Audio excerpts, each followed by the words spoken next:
Oh, hello, Internet, and welcome once again to the Free-to-Play Cast, brought to you by MMOBomb.com, your home for all things free-to-play related. I'm your host, Mike Byrne, aka Magic Man. We've got reviews out the ass today. It's a review spectacular. This is episode 158. We're recording on October 28th. 2015. You're watching it on the 29th or later. We've got a ton of reviews to cover, lots of first looks going out. We'll explain why in a few minutes here, but first, let's introduce the other host from Free to Play Weekly, Mr. Zach Shops. What's up? I'm doing pretty good. I've been playing too much SWTOR lately though, but I'm gonna finish the storyline today. So there has been massive speculation continuing on whether or not you actually have legs. I know. Your Justin Bieber hair, which we talked about on the last show 2 weeks ago. No show last week because we're doing some new stuff on the backside of the... We'll go through it all in a second here, but yeah, so somebody commented that shouldn't be mean. He just can't stand up to look in a mirror and brush his hair. So I don't know. Zach, I think you have legs. I do. Can you I got up before. That's the thing. Like, you guys just like took the camera off of me, and I went to get my Terra Collector's Edition at one point, and yeah. Well, it could have been like your little hover seat that you used to float around. Did we actually see the legs? It's true. Professor Xavier style. I almost feel like taking a picture of how I sit doing this just to show you guys how hard it is to get If you up. take a picture of just your legs and put that on the internet, I don't think I want to hang out with you anymore. Well, no, because how would we know it's his legs? You can take a picture of any legs. He just borrowed them. It's got to be the whole body. I am pretty good at Photoshop, so... You've heard his voice already, Mr. Jason Winter. What's up, sir? Well, there might be something coming out of my ass, but it's not a review. You've got all kinds of traveling that you've done lately and hanging out with cool people. What's been going on? Well, I hung out with Spunkify, so I don't know. But yeah, there was hanging done. We were on a boat. Yes, Spunkify, you updated us, is no longer community manager for Skyforge now, right? Yes, community manager for Armored Warfare. Ah. So He's moved down now to the LA area. He's been there like 2 weeks, 3 weeks from now, maybe. So he was smart and hopped off the Titanic. You say as we went on a boat. But... That's brutal. Well, congrats to Spunkify. I'm glad that he's doing something he loves to do, and congrats on the move. We've got a ton of reviews to do. We really just got to get to it. We even cut the bombs short. But before we do have a new person here at MMOBomb.com. If any of you out there watched Jason and I back in our Game Breaker days, you probably know the name Q or Quintlin. Has been working on Game Breaker for many, many, many years. She's now also part of the MMO Bomb team. She's going to be writing news stories, doing some editorial stuff, and moderating on the forums and encouraging some discussion there. So we welcome her to the team, which has freed up a lot of time to post some videos, which means we've got a ton of first looks. We welcome Q to the team. Let's go through the first looks and do our official reviews. All right, here we go. You mentioned it already, Zach, so let's start with Star Wars The Old Republic and its expansion. We probably won't be doing like a first look video specifically on the expansion, unless it keeps capturing my attention, which I might just, be a little stuck in right now. But let's talk about the expansion, Knights of the Fallen Empire, BioWare harkening back to, at least what they always say, harkening back to the days of storytelling and storytelling and storytelling, and the whole level sync thing, and the end game thing, and the no new raids yet thing, and the chapters thing. I've played quite a bit of it, pretty much every day since early access began on the 20th. And I got just broad terms here, real quick. I gotta say, I'm actually really, really pleased with the expansion. What are you thinking, Zach? So, if you follow me on Twitter, there's probably been about 4 or 5 posts of me saying that the expansion is absolutely amazing. Because I'm blown away by it. I'm only in Chapter 7. I think Chapter 7. I might be in Chapter 8. But regardless, I got into it basically when everyone did who wasn't subscribed for like, I think it was 3 or 4 months or whatever. I didn't get into early access, unfortunately, because I read it wrong. I thought it was just a range you had to be subscribed between like the points, not all through the months. But regardless, I got into it. I played a lot of it, and I've been enjoying the storyline quite a bit. I'm not sure how much it varies between different classes, and I have yet to utilize my instant level 60 character, which I'll probably be doing for like a Jedi of some sort, just to sort of get the other side of the storyline. Because it's really good. Like they really emphasize story in this expansion, and it shows because the storyline alone, compared to Revan, even though Revan was a fun expansion, the story itself I would only put like maybe at a 7.5, 8 being absolutely generous. But so far this storyline, I put it at easily 9.5. I've been absolutely blown away by it, and I'm so happy I spent the $15 to hop in. Speaking of that, we're probably going to talk a little bit about SWTOR again next week because I've just been communicating with our Star Wars friend Jason, Mr. Larry Everett, who has now posted all of his thoughts and everything over on Massively OP. And I'd like to get him on the show, so we'll probably have him next week. We'll talk a little more Star Wars then, since the actual expansion opened for non-early access yesterday. A lot of you guys and gals out there will just be playing it. I got to agree, the storyline is fantastic. Played it the first time through on my Sith Juggernaut. And it's short, but it's not ridiculously short. There's a lot of people giving it some flack as far as the length of the story, the main scenario, the chapters, and I think maybe there might have been some cutscene skipping. To get it very short. You could do it in 4 to 5 hours, but you're going to skip a lot of cutscenes to make that mark. It took me 2 days, and that was sitting, playing at a leisurely pace, enjoying the cutscenes, enjoying all the dialogue options, having a good time with the story. But I enjoyed it. I enjoyed the interaction with the companions. Yes. As you were doing the leveling, they actually meant something. They weren't just these little side quests. In fact, the way you play the main story could determine whether down the road some of these people will even be your companions anymore. So I really, really liked the story portion of that. I like the end game stuff they've got going on with the heroics. And actually, level sync wasn't that bad. No. Jason, I know that you and I had talked about that. We're like, oh, and you're used to it from Guild Wars 2. Yeah, you were like, yeah, it's not that bad. And I said, I don't really like it in Guild Wars 2. You're still overpowered. You're still overpowered when you go back to do these heroics. There's a big reason for that, though. There's a huge reason for that, though. The companions. The companions are extremely overpowered right now. You can literally... My friend was reading a couple articles, AFK. Apparently he was getting attacked by a couple silver monsters in Elite. He didn't even notice, but his health bar didn't even move. Like, that's how overpowered the companions are right now. And it's fine. It allows you to leisurely go through the game and not really have to worry about dying a lot or having to gear up a character, especially with the increased progression rate, just leveling up characters to begin with. So I'm completely fine with it. But as for the expansion length, it's easily, if you account for going through all the cinematics, each mission, I would say, is about, like, each chapter is about 45-ish minutes long on average, I would say. So it's decently long. I mean, it's 11 chapters, if I remember correctly, at least initially, and then they're going to be adding chapters down the line. So that's about, you know, if I'm just doing my math correctly, at least like 8 hours, I would think. I mean, it's not that bad, especially if you're going to go to the galactic trade market. You're trying to get the affection up with your companions and stuff like that, which is what I've been doing. You do other things on the side, like play the market, which is what I do. You're going to spend about 9-ish hours with the initial storyline of the expansion, so... Yeah, pretty well done. And then that doesn't even touch any of the alliance building stuff that you have at the end of the chapters. That doesn't touch any of the what are they? The Star Fortresses, which I'm not going to get into and spoil that stuff. There's plenty of little solo dungeon and even tandem dungeon running with the Star Fortress, although I may be going through them on heroic with just my companion and I. It's very challenging, and I dig it. I dig it.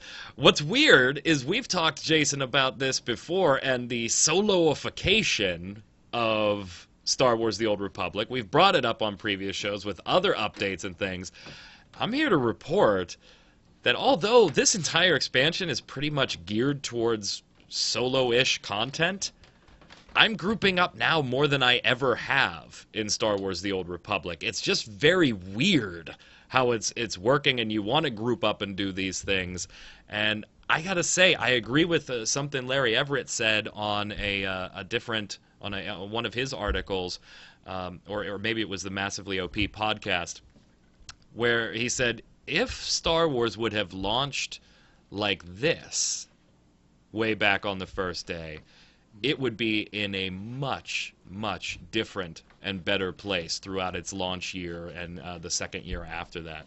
What have you seen in your travels talking to your friends at BioWare? I know you have many, and watching Larry's stuff and digging into some of the game. I know you haven't played it yet, but what are your thoughts looking at it, thinking, maybe should I go back, should I not? What do you think? I mean, I can see where Larry would get that idea that, because again, it did launch as pretty much, directly a, WoW clone with some story thrown in. If they'd actually tried to emphasize their story aspects, and even more than they did, because otherwise it was, as we know, was the whole, you do story and then you spend 6 hours grinding out, kill 10 mobs quests, so on and so forth, then the next story thing and so on. If they could have gone that route, the route they're going now at first instead, and the way they're doing with the expansion, really emphasize their single-player experience, even if that comes a little at the expense of traditional MMO mechanics, which, let's face it, are kind of boring. That's what 90% of an MMO is these days, the boring crap. They could have focused more on the fun stuff, and like you said, giving you incentives to group, giving you a little more reason, even when it's more of a solo game. I agree. I think they could have done a whole lot better, and it would have been in a better place now. I gotta say, there is one thing that I didn't like. And that was the odd transition once you completed the main portion of the story that's available right now, and even a little before the final chapter or two that's on here. That odd transition from the traditional 3-choice wheel and fully voice-acted cutscenes to the more Knights of the Old Republic chat and options where everything becomes letterboxed. You have like 5 or 6 options for chat at the bottom of the screen, and your character doesn't talk at all. I get it. Maybe it saves money, obviously, on the voice acting front and things like that. And I'm okay with it just because I played Knights of the Old Republic, and I was kind of like, oh, yeah, well, that's how it was then, too.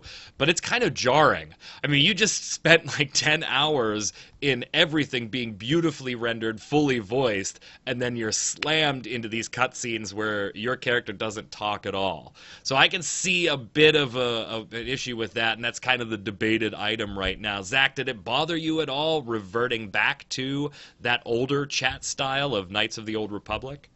Well, I actually didn't really get to that point yet because I'm only like in chapter 7-ish. Well, spoiler. Is it part of like dungeoning though? Because a lot of people skip the storylines of the dungeons, so I wonder if that's sort of what their reasoning is behind that. Because it's when you start the alliance building. And you're doing all the stuff with the different possible companions and the different NPCs and things. That's where it starts. So it's not technically side stuff, but it's very jarring. The first time it happens and the menu pops up with 4 or 5 options on the bottom of your screen, even though you know it's coming, which I did too because people were bitching about it in chat like 20 minutes before I got there.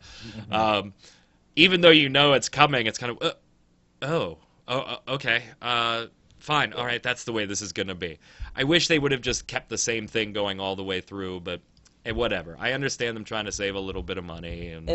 It makes sense, because if you think about every single variation of voicing in that game, especially like just wearing a helmet can change your voice, for instance, it would make sense if there's a lot of options for them to cut that out, but it definitely sounds like it'd be kind of weird, and I'm probably going to get to that point today and probably think the same thing. Yeah. So. It's jarring, but it gives you more options, and I think that's how BioWare is going to spin it, is that it gave them more dialogue options and more variation, but it was probably done to save money. I have a theory, though, with the expansion itself and why it's such a high-quality expansion, more in the story focus than previous expansions, for example. Do tell. I kind of feel as if EA was a little bit too in micromanaging BioWare. when it came to the initial release of SWTOR, because there was so much money being spent on it, that they wanted it to be sort of like the World of Warcraft within Star Wars universe, without really realizing that's not what people wanted. They wanted a BioWare experience with a multiplayer option. And I think that really shows with the Knights of the Fallen Empire, because, like you said, I feel more inclined to group with my friends. I feel like the game itself is what it should have been right now, is what it should have been at launch. And it feels like a BioWare game now, where before it kind of did, but it kind of felt like a, I guess you could say a half-assed BioWare game, especially when it first released. And then as the more expansions came out, it felt more and more like a BioWare game, and they're now getting to the point now where they see the money rolling in, EA probably is, and like, okay, you guys have full reins, do what the hell you want, and now we have this expansion. Like, that's sort of what I feel went on and behind the scenes. I could be wrong, but it kind of smells like that. Gotta say, from a marketing standpoint, I do think they're probably going to make a killing on this one versus selling the expansions as they've done previously, in just saying, hey, if you subscribe for a month, boom, expansion yours, here, have it. I got to assume that, especially with them kind of hitting it out of the park, that they're going to make a lot more money this way, even though it's technically free to play. Jason, I didn't mean to cut you off there. We kind of jumped at the same time. What was up? I was just agreeing with Zach. Yeah, I mean, that's what a lot of MMOs do, is they, especially the big budget ones, is they do just copy that WoW formula and hope for the best, basically. I got to give it, Zach, I got to give it an 8.5 to a 9. Home run. I mean, it really is a home run for what it is. I hope BioWare keeps it up. I hope the chapters come out and they are just as good as everything else. And they're going to use this format again. They've already said as much in behind the scenes in the forums and things like that, this chapter formatting. And damn it, if it just... I'm going to sub. I mean, I already have, obviously, because I got into the early access stuff. But I'm going to stay subbed for the time being, because I am done with the story as far as the chapters go. But I still feel like I have a ton of shit to do. And that's a good place for me. And I enjoyed the story. BioWare, thumbs up from me, 8.5 to a 9. Home run. Zach? I would say I agree with you at this point, because the thing is, I'm not through the rest of the expansion yet, so I can't comment on some of the things. But I feel like right now I put it at 8.5, especially after the last chapter I played. My God, was there a complete plot twist that went on. It was amazing. But I see it climbing up to a 9, maybe even a 9.5. I'm that blown away by it. It's really good, and I'm very happy to finally be seeing some positive changes within Star Wars The Old Republic in full effect, not just sort of halfway there like it was with Shadow of Revan. This is definitely where I want the game to go, and I will be subscribing, probably not like every single chapter that's released. I'll probably wait for 201 release and then hop back in, especially because I know about the length that they're going to be, and if they even made it about as large in terms of gameplay as Ziost, each of the new chapters, it still would be too little for me to subscribe every single chapter, but I definitely will be checking back with the game and playing it more as a home MMO from now on. It was so fun. I didn't care that the entire thing was linear as all hell. Oh yeah, it was just A to B to C to D, and there was no like exploration or anything until you really got towards the end of all of this stuff. I didn't even care. Jason, you care to give it a rating, or are you gonna take a pass on this one? I'm gonna have to take a pass right now. I haven't had a chance to play it at all, and we'll find out why in just a moment. Right, because now we're gonna segue into something else, and Jason's gonna get to talk a lot. BioWare, by the way, don't think this means I totally approve of your game. Your cash shop still sucks. Next up, Guild Wars 2 also got an expansion. Heart of Thorns, our resident Guild Wars 2 guru, Jason Winter, has spent weeks in this doing some pre-testing and beta testing and article writing and all kinds of, and bomb living. Jason, give us the rundown. Talk to us about the new content, the new class, the idea of raids as far as what they're doing there, and your overall thoughts so far, a week into legitimate open content. Well, just to start off, Mike, I'm still under NDA for some of the stuff I did, so don't talk too much. All right. Well, I'll just ask the questions, and if you can't answer them, you just give us a, sorry, can't talk about that. Can't say that. But yeah, no, I've been playing pretty much since Friday. That's when it came out, when I got back from my trip out to Obsidian. And yeah, I've been enjoying it a lot. It's a lot of fun. The new zones are, I mean, they're gorgeous, as you might expect. But I mean, They're gorgeous. They're a lot of fun to play. I got to do one of the large like zone events last night. That was a lot of fun. Took a while. Went through multiple steps. Just kind of like what you expect in some of the later zones they've done, places like Dry Top, Silver Waste, and so on. The new classes, or rather the new specializations, I've only really gotten into one of them, the Reaper for the Necromancer. That's a ton of fun to play. And I'm hearing a lot of great things about a lot of the other ones as well. I only played a Revenant in beta somewhat. Had a pretty good time with most of it. A thing or two I didn't care for as much, but I think that's a really solid class. I think that's a lot of fun to play. I'm only maybe about halfway through the story so far. I've been kind of going slow on that because I get distracted easily. It always is. There's always events popping up all over the place. I'm like, ooh, let me go over there. Let me go over there. Let me do that. So. Right, but you feel like you want to do it, not, oh, shit, Yeah. I got to go have to do it. Yeah. Okay. But we'll get to that in a little bit, though. All right. But yeah, I mean, the story has been pretty good.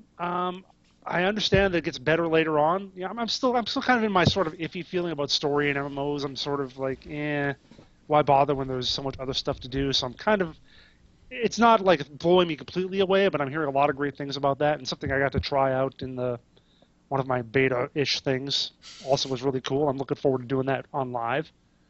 But yeah, a lot of fun, really enjoying myself, but I kind of wonder a little bit, I don't want to say the honeymoon will be over, but already I'm getting a feeling of the grind required to achieve certain levels of skill or levels of mastery. I guess I should say mastery because that's what they're called now.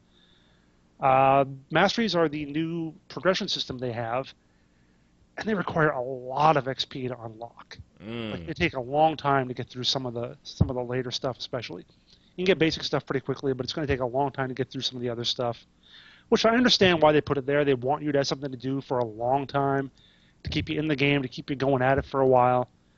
But I just wonder that, and again, none of it. The great thing is none of it really like adds to your power. It's not like your typical level grind and raids and whatever like you'd have in an MMO, where you have to do this, you have to level up more, otherwise the content's not going to be any good to you, or you need the new gear or whatever. They don't do that. So I mean, you can take your level 80, your pretty much basic level 80 with whatever stuff you have, and just cruise through these zones, and you'll do fine. You might get a little bit. I mean, you might want to get some ascended armor or something. That's a little better, but that's been around for a while, so this doesn't really add power to the game. So it's optional, but it's also not optional in some cases because you need to be able to be a pretty good glider. You need to be pretty good with your glider to get around. You need to be able to talk to merchants, and that's something else you have to grind up. It's kind of like a rep grind, which I feel great about. Yeah, I know. So yeah, I mean that's the thing about it. It's kind of like what you said too. Jason's totally done with rep grinds after having to get 900 factions to max in Lord of the Rings Online. Oh god, yeah. And they just introduced another crafting tier in that anyway. But yeah, it's kind of what I think about when you're talking about SWTOR, where you're like, yeah, I've gone through the story. It doesn't take that long. You know, you can probably complete it in a few days. I know some people have already in Guild Wars 2. And then you're going to kind of go, well, what else is there to do? And I'm not at that point yet. And I'm kind of seeing it as going to be a lot of going back through these zones, just doing random events, getting XP, getting all the materials I need or currency or whatever to buy stuff from vendors. About what you'd expect. I mean, if you've been playing Guild Wars 2 for 3 years beforehand, that's kind of what it is. You know, again, it's not going to be, well, I shouldn't say it's not going to be the rating experience, but it is. Even though I haven't gotten a chance to look at that yet either. Because that's not in the game. It's not coming into the game for another 2 or 3 weeks. That's when they put in the raid, so nobody's really gotten a chance at that. You talked about the zone events. Yeah, I'm just curious. You've taken part in them. They were challenging. They took a little bit of time to do. Obviously, population very high right now. I'm assuming that this. It sounds like it's going to turn into kind of what happened with Guild Wars 2 at launch, is that they were really fun and were challenging and everything, and then there was a period of time where you couldn't do a damn thing because nobody cared about it anymore until they tuned them all down. Have they adjusted that system in any way, or is it going to be more of the same? Once the population moves on, we'll look at dropping the difficulty and things. I do wonder about that, and I actually wrote about that in my article on MMORPG just before this came out. Now, they do have the mega servers, which are going to help. So instead of having the 27 worlds and having 27 instances of each zone, it's only going to be as much people in each zone as required to actually fill the zone. So even if there is only enough people for 3 zones, they're going to be in those 3 zones as opposed to being spread out over 27 like it might have used to been. Gotcha. So that'll work a little better. And I actually did one of the old content bits about 2 weeks ago. I ran the Silver Waste event chain. And that was still really populated for having been out over a year. So that gives me some hope that it'll be okay on that level. Awesome. Zach, have you played it all? I don't have a level capped No. character, although I do have the expansion itself. Everybody knows my whole deleted character story, and God, I regret that. Ugh, I regret that. But it sounds like right now, at least, you're happy with it. And is that the tone across the Guild Wars 2 community, or is it being lukewarm reception? What's the pulse of the player? It does seem to be pretty good. Like I said, there are things like the XP grind that people aren't real happy about, and actually when some people are going back into one of the old dungeons to grind out XP, and that the old, like, the farming dungeon everyone was doing to get gold before, now everyone's doing that over and over to get XP, and some people have, like, 50 or 60 or 70 mastery levels already done. I've been playing, like, honestly, like, normally, and I've got, like, 7 mastery levels, so... Wow. Yeah, that's the difference some people are doing to get through all that. But yeah, in general, it's pretty positive. They made a couple changes actually just yesterday. They had a patch go out. You had to grind up a lot of skill points basically to get your full elite spec, and they really reduced that a lot because people were really unhappy about how much it was taking. Because in all the betas, they unlocked everything for you automatically. So people get into the expansion, they're like, yeah, I'm going to do this. Crap, I have like 2 skills and 1 trait. I'm just doing all this crap just to get that much. So yeah, they responded to that very quickly and took care of that, which probably was a good change. Well, you still have some more to do, so let's make your rating on this pending. You can give a rating now, but we'll give you the opportunity to go back and change it as you polish off the story, the ratings, content starts. I'm very curious to see what rating in Guild Wars 2 is going to look like. With the what is it, group of 10 and the non-rolls thing that Guild Wars 2 has always had. I'm very curious just to see what that's going to be like. Me too. At this exact moment, what score would you give it? I would give it a 9 right now. Wow. Ooh. Yeah, I give it a 9. Again, that's On your scale, that's good grief. That's pretty good. Yeah, there are a few fiddly bits. I think I still think there's too many mobs that knock you down, and I just hate that so much. Happens all the time. I think the combat could stand to be a little tweaked, and like I said, even now, just dealing with the kind of the mastery grind, the rep grind, whatever you want to call it, it's getting a little weary even this early. But we'll see how the rest of it goes. I still haven't done most of the story. That might still impress me more, and of course I haven't done rating. If that kicks ass, maybe I'll upgrade it to a 9.5. But that I know about that other stuff that's kind of lurking. It's kind of like when I first played Guild Wars 2 to begin with. I was just like, yay, pretty world, I'm going to run around and do stuff, and yay, and stuff. All right, I got to level 80, and I get a little more stuff, and now I need a legendary weapon, and good God, how much is that going to take?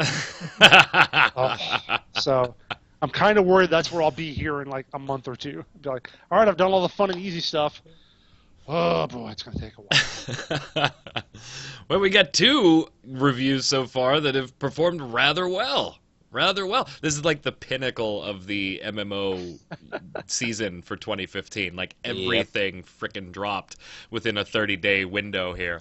So let's move on and see. More like within like a 7-day window. Right. Yeah. That's the last week. Now, I just want to say really quick, go even for just watching it, because I watched Jason's Bomb Live and just watched a little bit of other gameplay too. It looks really, really good, and I'll be hopping into it eventually. The problem I ran into is Star Wars: Old Republic's higher priority for me because I'm more invested in that particular game.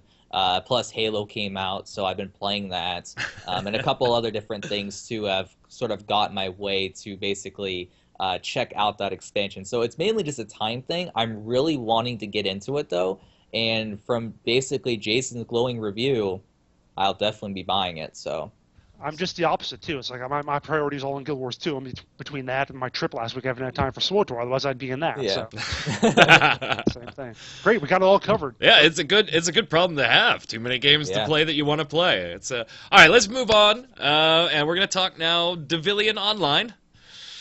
Coming to the West here, Tryon Worlds publishing it. They ran their alpha. They're now in their closed beta tests, which run at certain times, so keep an eye on mmobomb.com and, of course, Tryon Worlds' site if you are in closed beta so that you can get the dates of each of those events. ARPG/MMO, we've talked about it on the show before, so I'm not going to give you too much of an intro to it. The first look is up on the website if you need to check it out. You're not familiar with the game.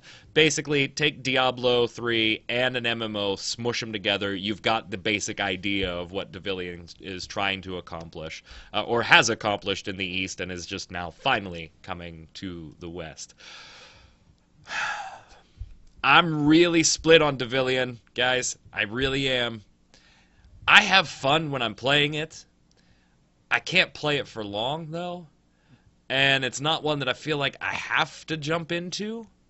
There's enough there that it is worth checking out. And somebody asked me on the YouTube comments when I did the first look, graphically, okay, it's a pretty game. And I do like that everything is 3D rendered, so if you want to zoom the camera in, you can see the other sides of certain objects. It's all 3D rendered. It's not just stuck at that isometric view. So, and the combat is smooth. Different characters have different abilities as far as being able to move while attacking or not move while attacking. It makes logical sense why one thing requires that you stay still and one doesn't. It feels good. It feels smooth. The server is stable. The questing is generic as all hell. It's the same old, which, I don't know what I don't think I was expecting anything else, particularly since it is of the ARPG persuasion. Dungeons are where your gear is going to be. You want to take out the bosses to get your rare gear. It is gender locked, though. Which, okay, there's arguments for and against it, but I'm generally not a fan of it in most cases. There are no arguments for it. Yeah. Well, there really is. I mean, it's things like Scarlet Blade, where there's actually a lore reason why every character is female. There's actually a lore reason.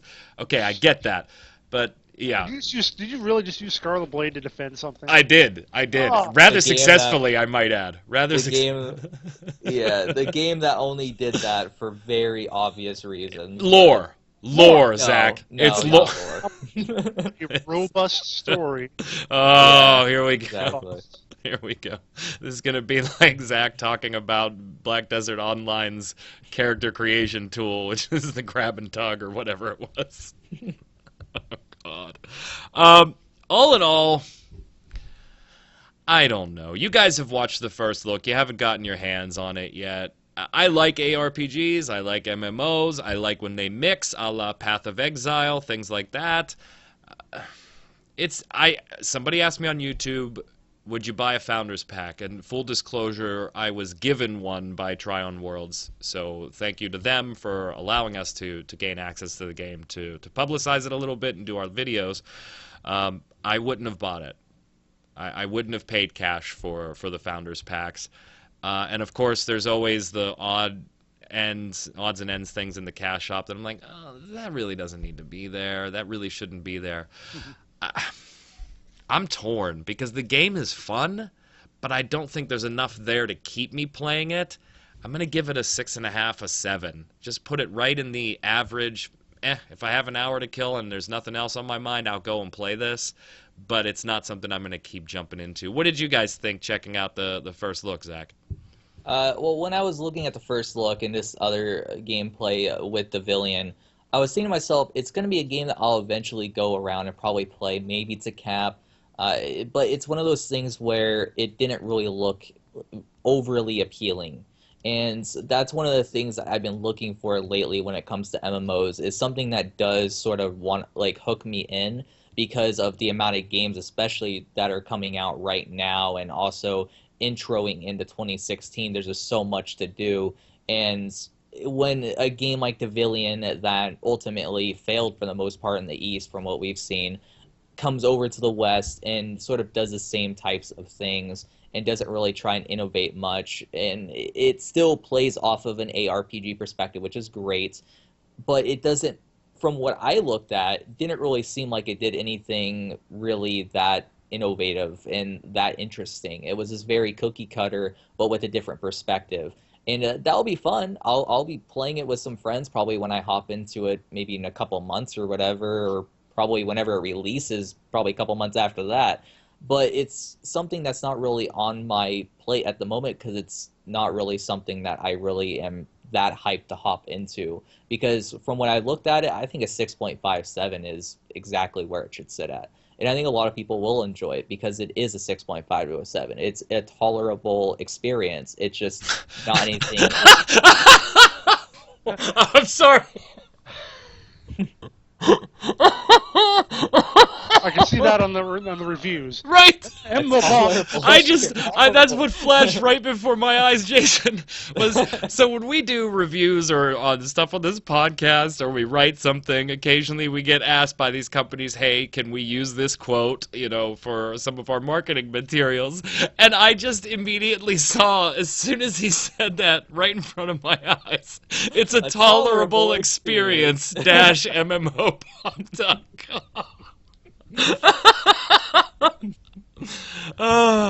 You're right, though. I mean, there's certainly fun to be had. It's not a bad game.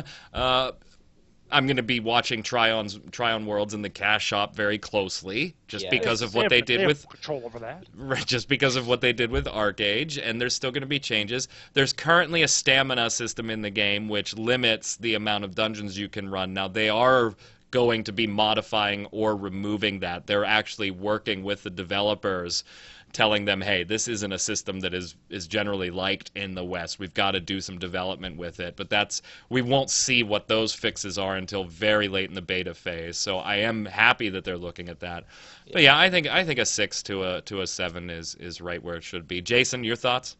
Yeah, I mean, pretty much the same. As I look at it, as I watched you play, I thought, well, what does this do that you wouldn't get out of Path of Exile or even Diablo 3 if you wanted that kind of bloody, evil, demonic ARPG kind of experience, or if you didn't want that, go to Marvel Heroes or Torchlight or whatever. And yeah, it's just like Devilian form's fun. Well, okay, yeah, you get a button, you occasionally turn into this big monster and you do stuff. That's tolerable, I guess, but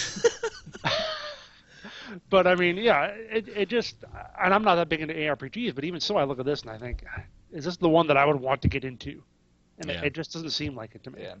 And that's fair. That's fair. Let's close it off with Dragomon Hunter online from Area Games.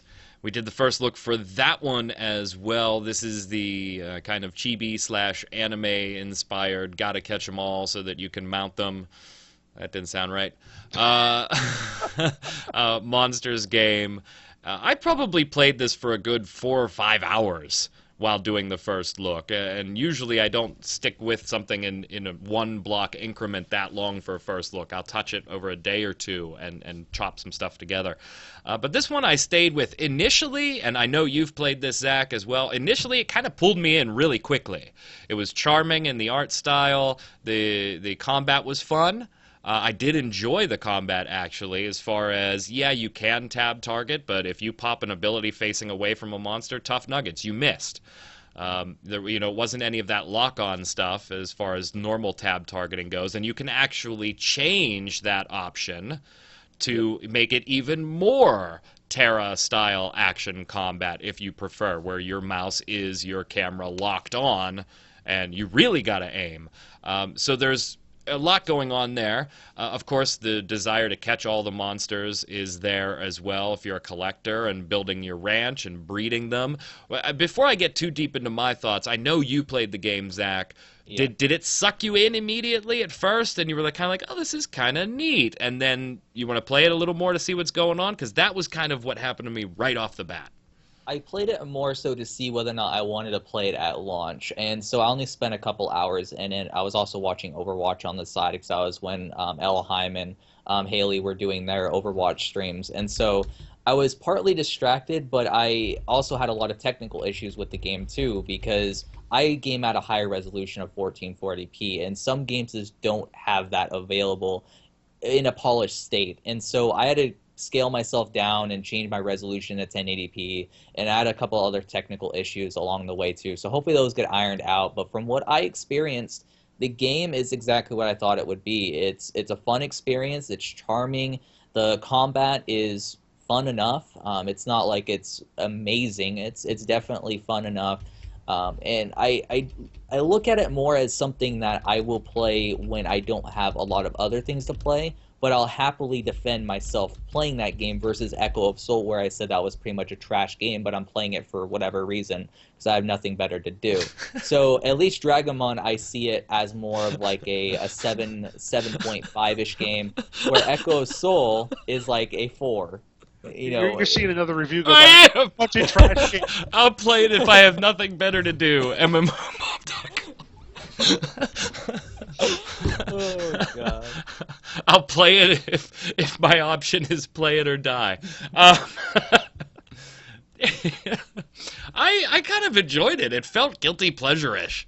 The inventory system blows. Yeah, I hate it. It's absolutely awful, and really needs to be revamped.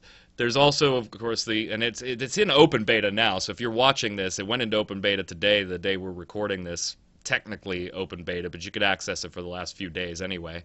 So if you're watching this and you want to check it out, go ahead, open beta. We have no idea what Area Games is going to end up doing with the cash shop, of course, because when we played it in the closed beta, all that was in there were the Founders Packs.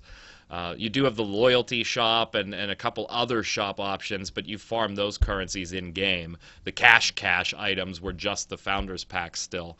So we'll have to see what Area Games, they don't exactly have a stellar reputation on that side. This one drew me in.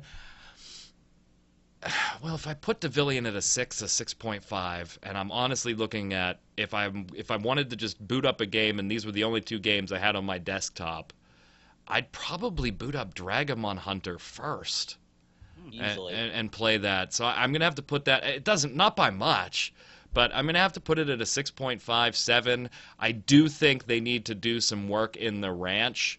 There's almost no guidance in the ranch as far as what to do and how to actually stable things and what putting them out the pasture does, and then doing the records for your Dragomon.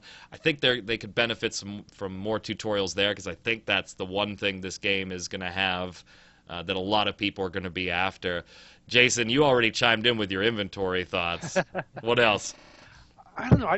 Maybe it's just the style that gets to me. Maybe that's why I'm having an issue. Because I've seen people stream like Monster Hunter Online, and just the core of that, the hunting the monsters, even something like going after Bams and Terra, just seems like a cooler experience than your little guy going ha ha ha ha ha and just slashing at it and dodging away every now and then. I don't know. Maybe that's the thing. Maybe that's just what I require if I want to feel like a big badass hunter. I can't do it in a little anime character. See, the art style charms the hell out of me.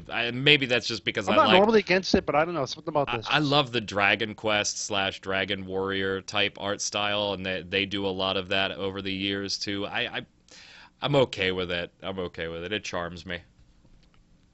Zach, you alright with the art style?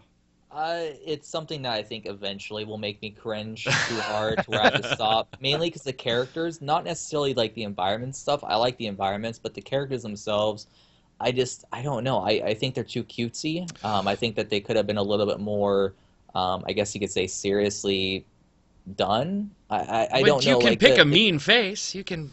Yeah, but it's too. You can pick like closed squint eyes and face. It's just a little bit too cutesy for me. At least the characters are. I really like the world though. It's very charming. Yeah. And so if I just ignore my character, I'll probably play it a lot longer because the combat's fun. Everything that you can do in the game is something that is at least different from what we normally see, like the breeding, the ranching, stuff like that. It's at least something different than like what Devilian's doing, which is essentially sort of like what you said. It's kind of like a cookie cutter type experience, and so that's this is kind of cookie cutter too. I mean, the quests are the bounty board and the hunts. That's fun, and Jason is just like, I can't believe you are actually putting this even on your ridiculous 7 is average scale at a 6 to a 6.5. No. What I'm getting is you said, if I ignore my character, I'll play along.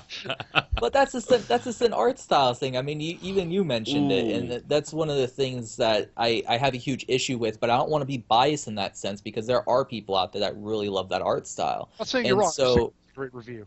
There's one thing I absolutely hate, though, and have you come across this? The timed mounts / No. Oh, I hate timed stuff in MMOs. Like if you unlock a gun and you have it for 7 days type deal. Oh, they did that. They did that with certain items that you basically you hunt and kill these monsters, right? And then you have a chance of getting some type of item, whether it's a whistle or a bone or whatever it is for that particular monster, and then that's what you use to then summon that creature as far as being a mount or whatever.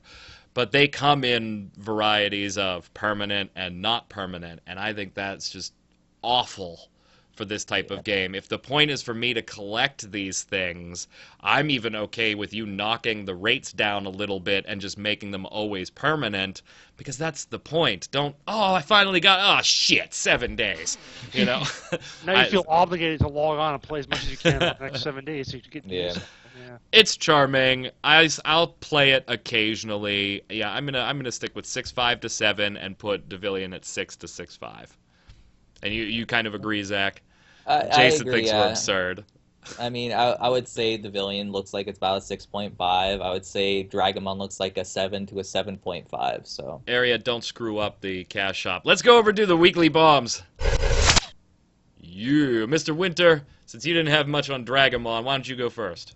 Okay, I'm going to start off. I'm going to be really stupid here, which I'm sure people will be shocked and amazed at. But I'm going to give a preemptive A-bomb to Overwatch. Oh my God! Why? A It just preemptive went into ow. beta. But that's the thing.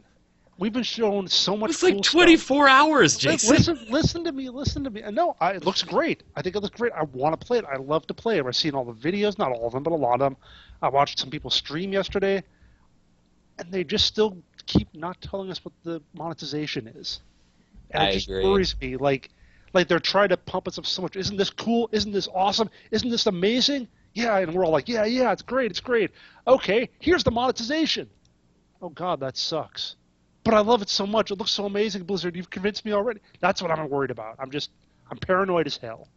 It they're can't pumping be it up so anything but amazing. free to play, right? I mean, they could And go say the so, buy-to-play Blizzard. route. Tell us. Yeah, I mean, they could go the buy-to-play route and make it like $20. But the thing is, if they price it at 60, they're gonna kill the game. Like it's gonna be like completely dead at launch, and that's a huge problem. And I agree with Jason in that regard. So With as many characters as they think have. it's I wonder gotta if be something free with to a free play. rotation, and then you have Yeah, to feed through the nose to get more characters or something like that. I don't know. They're taking too damn long. They should. yeah. they are. The competition in that game space is all free to play. I think you're automatically hurting yourself big time if you're not free to play. I'm saying fine. It probably will be free to play, but then what's going to be the monetization on it? How is that going to work? What are they? Oh, Someone it's made gonna a- it's gonna be similar to Heroes of the Storm, I would assume. How do you? Because it's specific characters. It's not a class. I don't the think they could do characters. that though, I because the think they thing could. is, if you look at the game itself, though, the game is basically like a very very fast-paced chess match. Because every time you die, your chances are you're going to be switching characters to something else to try and counter what you just got killed by. And so if they make it fair so point. the I forgot. characters are locked and Yeah, you're you're only right. able to play a certain amount of characters, they're going to ruin the experience. So I think that's where Blizzard might be having an issue with, because they're thinking about how much money they can make and what's going to make them the most money without ruining the gameplay. And I see them having an issue where they're like, okay, well, if we make it a free-to-play game, we can't lock the heroes, so there goes a revenue stream right there. And then they're thinking, oh, how much will cosmetics make us? And then they're like, well, we can make a buy-to-play, and then that will fix the issue that we're having with the fact that we can't lock heroes. So it makes But sense then it's why not they're a long-term conflicted. revenue stream. Exactly, yeah, exactly. So I see why they're Fair having an point. issue with I that. totally forgot about the whole ability to swap upon death. Yeah. I'm going to give an A-bomb to, oh God, to Overkill Software and Payday 2, who may or may not go free to play. We don't know. It's going to go free to play. You watch. To the point of saying, shame on you if you thought otherwise. And this is after they've said they would never introduce microtransactions. And then they did. And it didn't go well. And their Steam page took a beating. Are you looking up the percentage? I'm looking up right now. It was I- 89% before they announced the. Yep, and it was at 77% as of the time of your writing of this article. Yesterday, yeah, or 2 days ago. Yeah, and so now there's all kinds of, well, from an economical 77. standpoint, still at 77. From an economical standpoint, We tripled our staff, and now we have to pay for them. Yeah, well, the problem was I wouldn't have nearly the problem with this if you weren't such an asshole about the way you said you would never ever do this to begin with.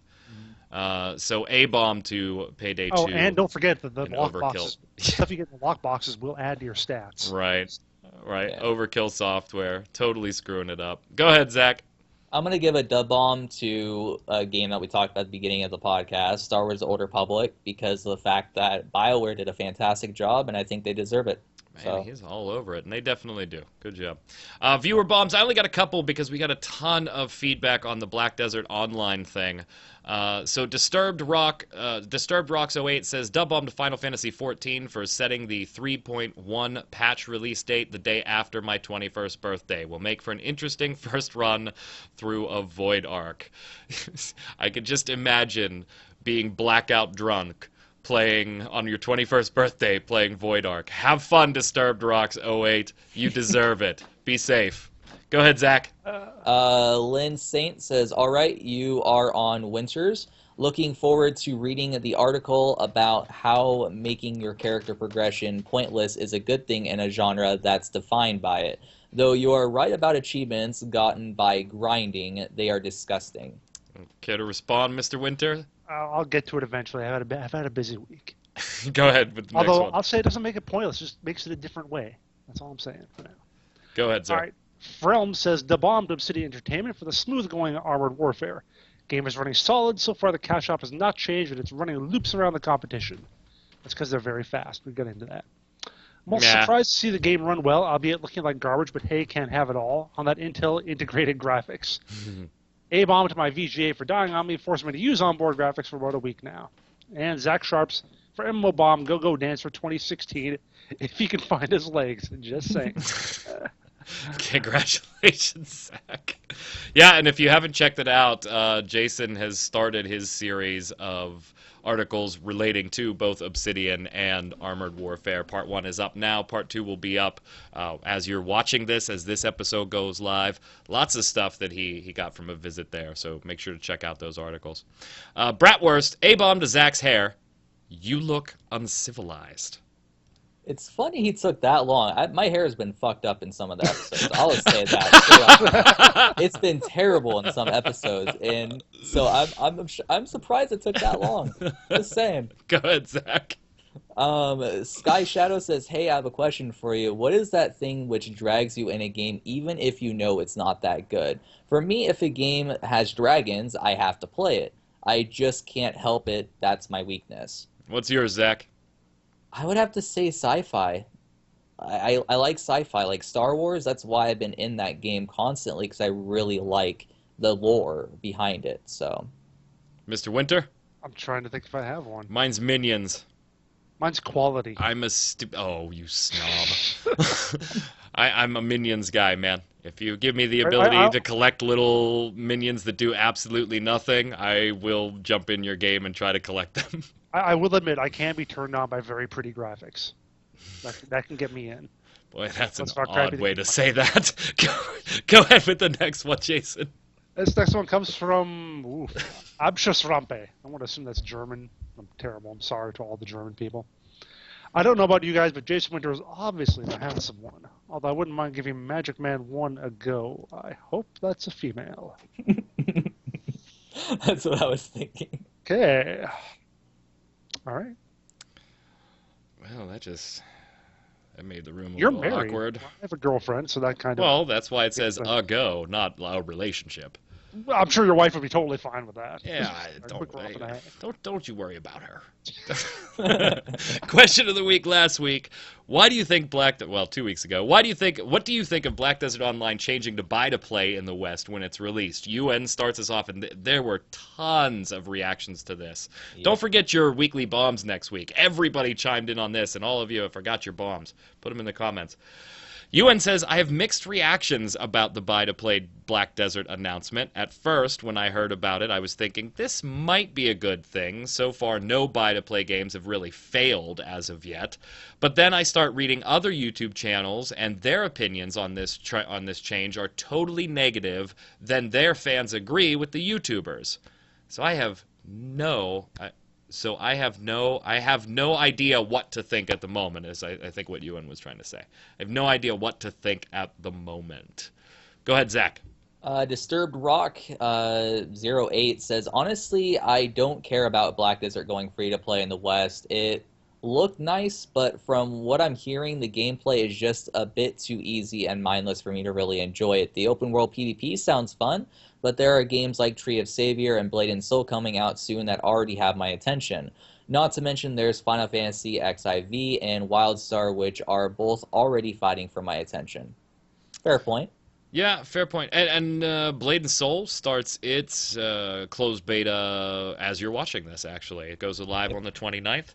And alpha for Black Desert Online started today in the West here. So I played it for an hour or two earlier today. I'm going to hold my opinions for a future show at this point. Go ahead, Jason. All right, Ninetail Fox 1983 says, so if you're mad that Black Desert Online is going to play right off the bat, but you're mad that Guild Wars 2 went free to play, or a submodel MMO goes free to play, Defiance went buy to play, then went free to play months later, Elder Scrolls Online was sub-based and went free to play. So I don't get what this guy's mad about. He's talking about Zach, who absolutely hated this buy-to-play conversion. All right. So I don't get what this guy's mad about when multiple MMOs in the past have went free to play. Hell, you will spend money in a free-to-play game anyway. I freaking hate it when people nowadays want games for free. Games cost money to make. You do realize that, don't you? God damn it. All these MMOs are setting up overly priced Founders Packs for a free game. How is that different from buy-to-play? To me, it's not. Okay, Ninetale, I think you misunderstood what we were discussing. Because oh, no, don't put we. This is all you, Zach. No, we were Jason and I were this. pretty much in favor of buy-to-play, provided they thought they had an IP and a game strong enough to warrant it. Until I said that most games tend to go from pay-to-play and buy-to-play down to free-to-play, not the reverse. And that's sort of what Ninetale Fox misunderstood me about, because I'm fine with games going from sub or buy-to-play down to free-to-play. It's just the reverse is kind of, in my opinion, criminal when in a different region it's already free-to-play. And especially from what I've seen of the alpha so far, they're not correcting hardly any of the issues that the people over in the East were having with the game regarding to the free-to-play model and the fact that the armor is this, everyone looks the same because there's not like armor drops that change your appearance. So if they fix that, if they fix the cash shop issues, I'm fine with it. I pay for games. I subscribe to Star Wars The Old Republic. So you can't really say that I'm a type of person who wants everything for free. That's just not true. So yeah. Man, this is kind of made it awkward. Zubin HB, hate to admit it, buy-to-play games usually get me a little more excited than free-to-play games because free-to-play always come with nuances that I don't see in buy-to-play MMO games. I feel like I have no obligation to continue to play free-to-play games after hitting a grind wall, or the gaming is just getting lonely, but buy-to-play gives it that extra, hey, I paid for it, I should play it more. That's a good reason, I guess. And it reduces the amount of hackers, bots, gold spammers that plague free-to-play games. I don't know if I'd agree there. Usually doesn't off the bat. Long term, sometimes it does, but it usually doesn't right off the bat. Just ask Jason about Guild Wars 2 when it first launched. Elder Scrolls Online was just as bad. Yeah. I've played too many free-to-play games to know that I've definitely never seen a gold spammer in Guild Wars 2. Okay. Wow, then you are extremely lucky. Play the lotto. Must ignore chat.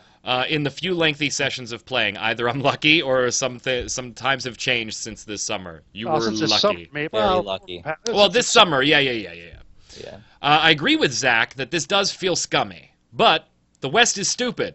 Love/hate to say it. We buy $150 Founders Packs before even playing the game. If that doesn't spell cash cow, I don't know what does. From a business point of view, this buy-to-play route for North America is devious and smart. I hate it, but I'm just a greedy Westerner. I'm still going to pre-order Black Desert. Then you don't hate it. You're still going to pre-order, then you love it. You're sending a love letter to the company saying, please do this more. I love it. Go ahead, Zach. James Gazaway says, I actually expected Black Desert Online to be a submodel, and I'm actually really sad that it's not. I don't like things behind a wall, and I prefer submodels. I wouldn't even mind if the submodel is $25, which I think submodel should be. The cost of making a game is higher now than it has ever been, so the price should reflect that. 25 a month isn't really that much at all. 15 a month is a complete joke for a price. It's a total of maybe 1 to 2 hours worth of work, so it's not much money at all. James, I don't want to be mean, but if you ran an MMO, it probably would go free to play because no one's going to pay 25 a month. I'm sorry. Even myself, I pay for sub games. I wouldn't pay that. It's ridiculous. So, Yeah, it's weird. You know, you see that argument a lot. Well, if you break down $15 a month, it's this and this and this. And James broke it down very well there. yeah. But the reality is there's people where that's just not an option, you know? And, you know, just because it is for me, I'm blessed to be able to throw money at stupid founder packs and founders packs and shit like that and totally wasting it.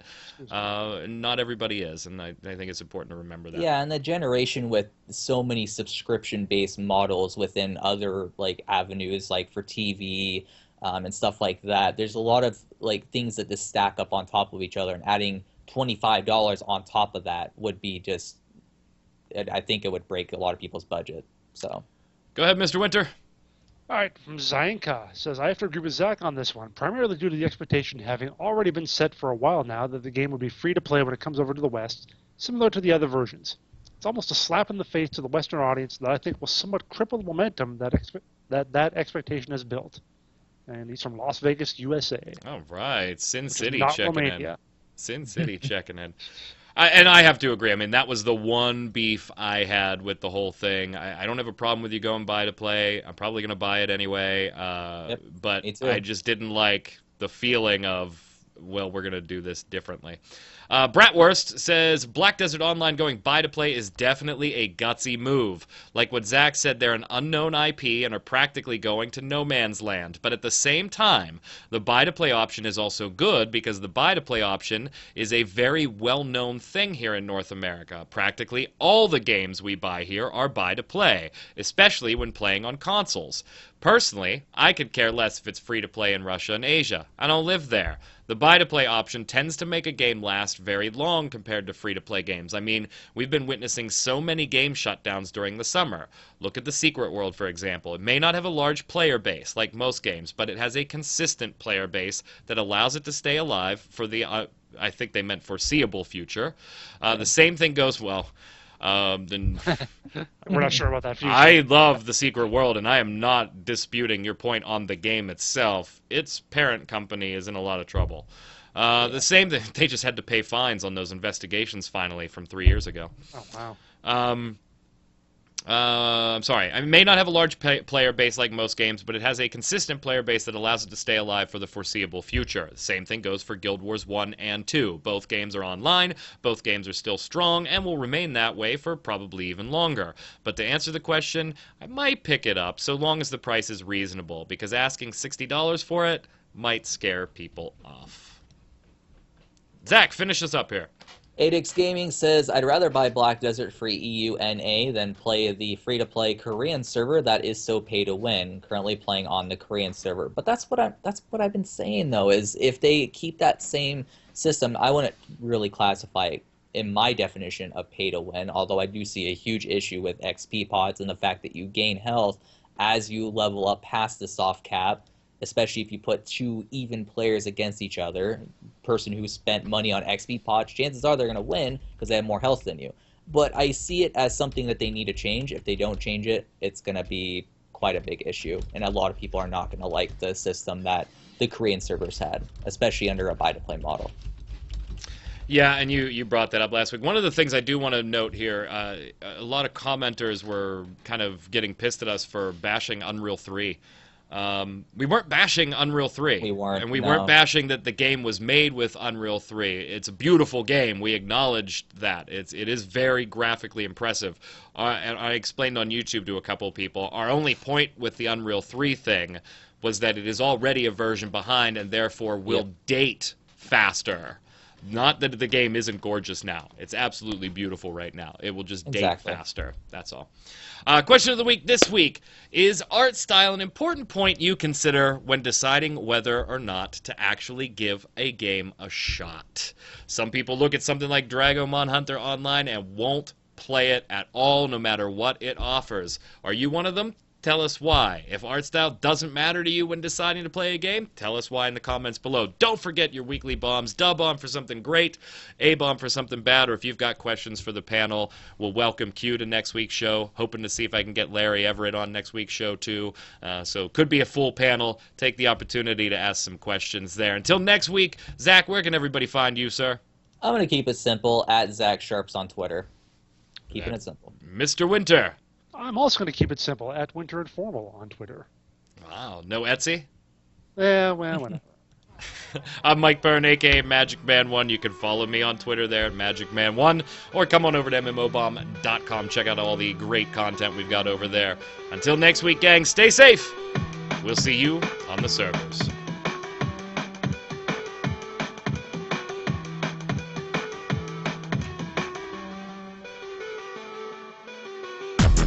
Thank you.